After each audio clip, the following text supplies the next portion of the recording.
ओम नमः शिवाय, जय महाकाल। अगर अचानक से कोई संकट आपके जीवन में आ जाए, कोई बड़ा विकट विपदा आ जाए, तब आपको क्या करना है? घबराना नहीं है, मात्र आपको कंकर से एक छोटा सा उपाय करना है। 2 चीजें अर्पित करनी है और आपकी जो भी मनोकामना होगी, जो भी उस टाइम का संकट होगा, वो आपका जरूर टल जाएगा। पूज्य गुरु जी की कथा से सुन करके और समझ करके बहुत आसान भाषा में आपको पूरा उपाय बताऊंगा। परंतु उससे पहले आप सबसे पहले कर दीजिए वीडियो को लाइक।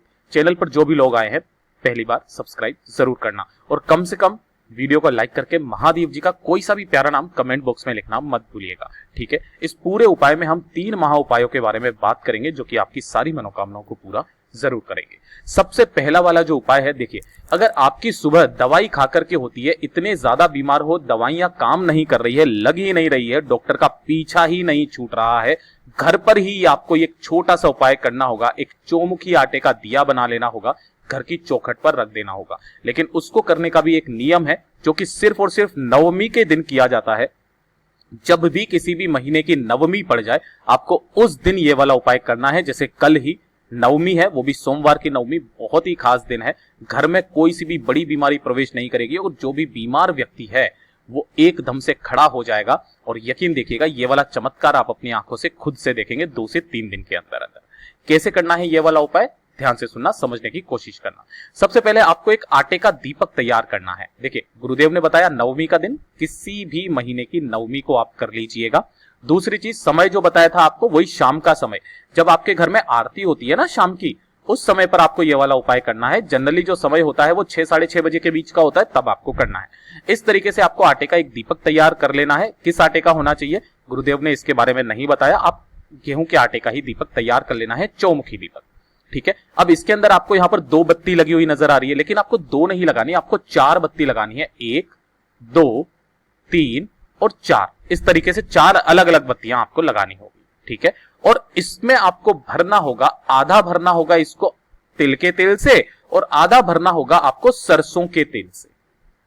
घी नहीं काम में लेना है, सरसों का तेल आधा और आधा भरना होगा तिल के तेल से। अरे भर दोगे। अब भरने के बाद आपको करना क्या होगा, शाम के वक्त ही आपको इसे प्रज्वलित करना है।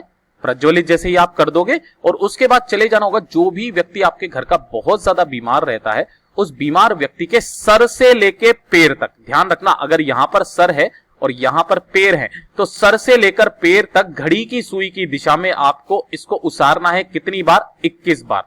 लेकिन इसका एक खास नियम है, 21 बार उसारने का नियम जो गुरुदेव ने बताया। ये किन महादेव जी के नाम से? नरसिंह महादेव जी के नाम से आपको उसारना होगा, नरसिंह महादेव जी के नाम से। अरे उसार लोगे, लेकिन ध्यान रखना, इस तरीके से तो आप उसार लोगे। उसके बाद में यह सबसे इंपॉर्टेंट है, आपको तिथि बोलना है। तिथि कैसे? जैसे कि यह है शुक्ल पक्ष, शुक्ल पक्ष, ओके, नवमी तिथि, नवमी तिथि, सोमवार, सोमवार, और समय जितने भी बजे आप कर रहे हो, 6:12। इतना बोल करके व्यक्ति का नाम और गोत्र बोलना है। जो भी बीमार व्यक्ति है उसका नाम और गोत्र बोल करके महादेव जी से प्रार्थना करनी है कि ये जो व्यक्ति है, इनके दवाइयां काम नहीं कर रही है, काफी लंबे अरसे से ये बीमार है, छोटी छोटी सी बात पर बीमार हो जाते हैं, प्लीज भगवान जी इस वाली समस्या को दूर करें। इतना बोलने के बाद आपको उस दीपक को ले जाना होगा अपने घर के बाहर। अब घर के बाहर कहां? सड़क वाले गेट पर नहीं बात कर रहा हूं, जो अंदर का लकड़ी का गेट होता है, ये वाला। जब आप इससे बाहर निकलोगे तो जो उल्टा वाला हिस्सा पड़ेगा ना, यही तो पड़ेगा। यहां पर आपको वो चौमुखी दीपक छोड़ देना है, रख देना है, अपनी मनोकामना कहते हुए। बस आपको नवमी के दिन ये वाला उपाय करना है। 2 से 3 दिन के अंदर अंदर आप देखोगे वो व्यक्ति जो है धीरे धीरे करके रिकवर होने लगता है, सही होने लगता है। बहुत ही अचूक उपाय है जो केवल नवमी के दिन किया जाता है। ठीक है, कर लोगे। अब चलते हैं दूसरे उपाय की तरफ। दूसरा जो उपाय है वो होगी आपकी कार्य सिद्धि और मनोकामना पूर्ति के लिए। देखिए, कार्य सिद्धि कैसे? जैसे आपका कोई काम है जो बहुत उलझ रहा है, पूरा ही नहीं हो रहा है ना, आपने बहुत कोशिश कर ली, चाहे वो कोर्ट कचहरी का काम है, चाहे किसी का भी काम हो, कोई मनोकामना है जो काफी दिनों से पूरी नहीं हो रही है, जमीन का या किसी से भी संबंधित, आपका घर से संबंधित कोई सी भी कार्य सिद्धि है, कोई कार्य आप चाहते हैं वो पूरा नहीं हो रहा है, तब आपको ये वाला उपाय करना होगा। नवमी से 10वीं तक ये उपाय खींचेगा। ठीक है, छोटा सा उपाय है मात्र, घी का दिया आपको लगा देना होगा, जो भी कामना होगी पूरी होगी, मनोकामना पूरी होगी। जिस कार्य में आप हाथ डालोगे आपको सफलता ही मिलेगी उसके अंदर। बहुत अचूक उपाय है, ध्यान से सुनना, समझने की कोशिश करना। गुरुदेव ने जो इसकी तिथि बताई है वो किसी भी मास की 9वीं तिथि को आप कर सकते हो, है ना। और कब करना होगा? प्रदोष काल में, शाम के समय, प्रदोष काल में आपको यह वाला उपाय करना होगा। ध्यान से देखना, आपको इस तरीके से एक मिट्टी का दीपक, ध्यान रखना मिट्टी का दीपक, दूसरा गोल बत्ती होनी चाहिए इसके अंदर, और तीसरी चीज गाय का घी होना चाहिए, ठीक है ना, गाय का घी। इस तरीके से आपको एक दीपक तैयार कर लेना है। किस दिन? 9वीं के दिन शाम को। और इसी तरीके से आपको ले लेनी होगी थोड़ी सी मोली, मोली थोड़ी सी ज्यादा ले लेना, आपको समझ में आ जाएगी कैसे, ठीक है।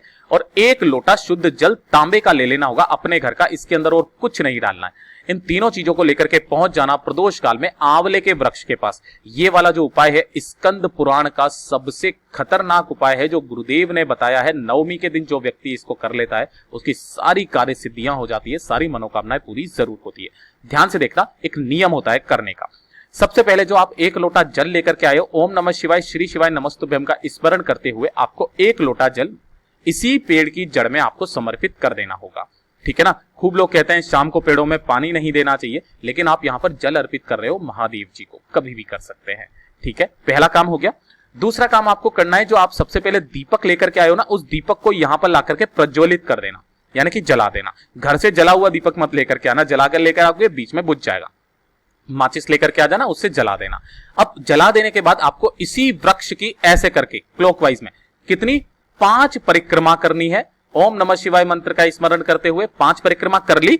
अब 5 परिक्रमा करने के बाद आपने जो मोली ली है उस मोली को यहां पर किसी भी टहनी पर आपको 3 4 5 ऐसे घुमा करके और बांध देना है उस मोली को।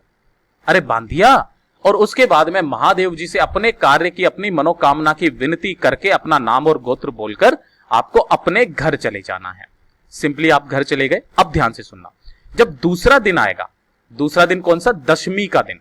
अब ध्यान से सुनना, जब दशमी का दिन आएगा तो दशमी के दिन आपको सुबह के वक्त स्नान करके, नहा धो करके फिर से वापस एक आपको लेकर के जाना होगा उसी तरीके से मिट्टी के गोल बत्ती का गाय का दीपक, और इस दीपक को लेकर के पहुंच जाना वापस कहां पर? आंवले के वृक्ष के पास, ठीक है। और यहां पर फिर से वापस उसी दीपक को ला करके प्रज्वलित कर देना, और यहां पर जो आपने मोली बांधी है इस मोली को खोल करके ओम नमः शिवाय मंत्र का स्मरण करते हुए अपने दाहिने हाथ, यानी कि जो राइट हैंड होता है ना, राइट हैंड, उस पे आपको बांध लेना होगा ओम नमः शिवाय मंत्र का स्मरण करते हुए कुछ ऐसे करके। और इसके बाद आप जिस कार्य के लिए जाओगे उसमें सफलता मिलेगी ही मिलेगी, चाहे कोर्ट कचहरी का काम हो, चाहे आपकी कोई मनोकामना हो, वो भी पूरी होगी। और इसे बांधे रहने देना है जब तक कि आपकी मनोकामना पूरी ना हो जाए। यकीन मानिए आपको हर कार्य में सफलता मिलेगी। बहुत ही अचूक उपाय है। अब जो सबसे लास्ट का उपाय बता देने वाला हूं, जो कि आपको शुरुआत में भी बोला था कि अचानक से कोई बहुत बड़ी समस्या आ जाए, विकट समस्या आ जाए, तो आपको 2 चीजें चढ़ा देनी होगी। कंकड़ वाला जो उपाय है वो है ये वाला उपाय, जिसका सब लोग वेट कर रहे थे। मात्र आपको 1 हरा मूंग लेना है और 1 चावल लेना है। आपकी 2 से 3 घंटों में जो भी मनोकामना होगी पूरी हो जाएगी। और जीवन में अगर कोई बड़ी विकट समस्या अचानक से आ जाए, जैसे नौकरी वगैरह छूटने की समस्या आ रही है, कोई विकट भारी संकट आ गया है, किसी का एक्सीडेंट हो गया है, या घर में कोई बात हो गई है, कर्जा अचानक से चुकाना आ गया है, तब आपको ये वाला उपाय जरूर करना चाहिए। ध्यान से देखना, गुरुदेव ने इसके लिए कोई खास तिथि नहीं बताई है। जैसे ही अचानक संकट आता है आपको ये वाला उपाय करना है। करना कैसे है ध्यान से देखना, समझने की कोशिश करना। किसी भी दिन, किसी भी समय, सुबह से लेकर शाम तक, रात तक, कभी भी कर सकते हो। ध्यान से देखना, आपको स्क्रीन पर क्या नजर आ रहा है? एक मूंग, हरा मूंग। कितना लेना है? 1 दाना हरा मूंग का लेना है जो खंडित ना हो। इसी के साथ आपको ले लेना है 1 चावल का दाना जो कहीं से भी खंडित ना हो, अक्षत होना चाहिए, और 1 लोटा तांबे का जिसके अंदर आपको अपने घर का शुद्ध जल भर लेना है। इन तीनों चीजों को लेकर के, ध्यान रखना इस लोटे में कुछ नहीं डालना है, इन तीनों चीजों को लेकर के पहुंच जाना शिव मंदिर के आसपास। कहीं पर भी आपको एक बेल पत्री का वृक्ष जरूर मिल जाएगा, यहां पहुंच जाना है। अब इस वृक्ष के नीचे आप देखना खूब सारे कंकड़ पड़े होंगे। जो भी पत्थर आपको मिले, 1 पत्थर उठाना और उसी 1 पत्थर को शिव मानकर सबसे पहले आपको 1 लोटा जल महादेव जी पर शिव मानकर इसी पत्थर पर आपको समर्पित कर देना होगा। ओम नमः शिवाय, श्री शिवाय नमस्तुभ्यम का स्मरण करते हुए और उसके बाद में आपने जो एक हरा मूंग का दाना और एक चावल का दाना इसी के ऊपर समर्पित करके आपकी जो भी मनोकामना है, जो भी विकट समस्या से आप उबरना चाहते हो, उसे कह दीजिए अपना नाम और गोत्र बोल करके। यकीन मानिए अचानक से जो भी इस तरीके की संकट आ रहा है, आपका वो संकट टल जाएगा। जो मनोकामना होगी मात्र 2 से 3 घंटे में आपको उसका असर दिखाई देने लग जाएगा। बहुत अचूक उपाय है ये, संकटेश्वर महादेव जी के नाम से जरूर कीजिएगा। पूज्य गुरुजी ने जैसा अपनी कथा में बताया वैसा आसान भाषा में आपको बताने का पूरा प्रयास किया। वीडियो पसंद आया तो लाइक जरूर करना, चैनल को सब्सक्राइब जरूर कीजिएगा।